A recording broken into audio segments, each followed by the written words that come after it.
वरी माओ न मिलंदई अदा। मिठा माओ जो कदर तू कर वरी माओ न मिलंदई अदा। मिठा माओ जो कदर तू कर कोन सुकून सां सुम्हंदिया कोन सुकून सां सुम्हंदिया जेसी ईंदो नाही तू घर वरी माओ न मिलंदई अदा।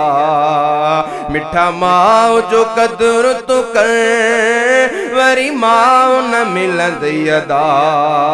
मिठा माओ जो कदर तू कर कोन सुकून सां सुम्हंदिया कोन सुकून सां सुम्हंदिया जेसी ईंदो नाही तू घर वरी माओ न मिलंदई अदा। मिठा माओ जो कदर तू कर वरी माओ न मिलंदई अदा। ओ जहीं तोखे पालियो आ कयो सब कुछ तो ले आ साहसत के वञे तोता साहसत को वञे तोता जॾहिं तोते पएस नज़र वरी माओ न मिलंदई अदा।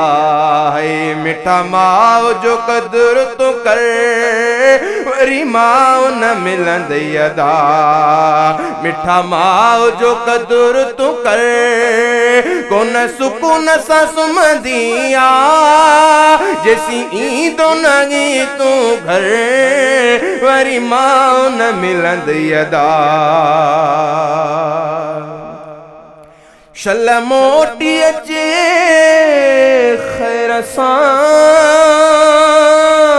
एडो ईंदो नाहे देर सां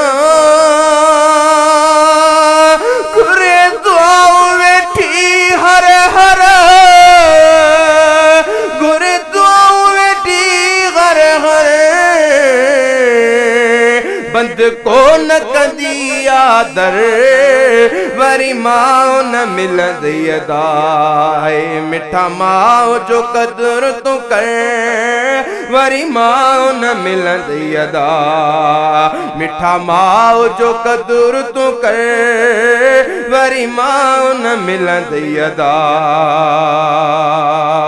ओ तोखे दुआऊं ॾींदिया ॾिसी ख़ुशि पई थींदिया ॾुखियो ॾींहुं ॾिसी न कॾहिं ॾुखियो ॾींहुं ॾिसी न कॾहिं अमड़ जी दुआउन में थी असर वरी माओ न मिलंदई अदा। मिठा माओ जो कदर तू कर वरी माओ न मिलंदई अदा।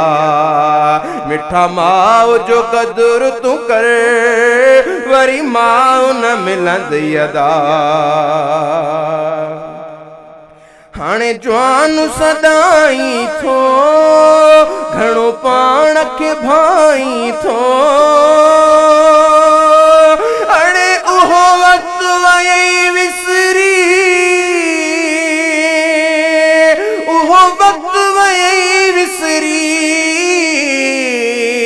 ॾींदी अमड़ हुई आधर वरी माओ न मिलंदई अदा।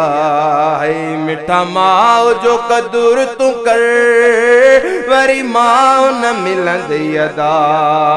मिठा माओ जो कदर तू कर वरी माओ न मिलंदई अदा।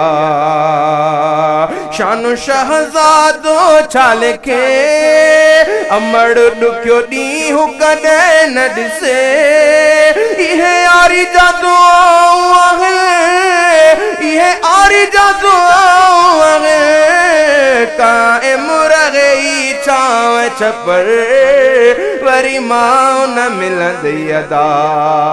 मिठा माओ जो कदर तू कर वरी माओ न मिलंदी अदा है।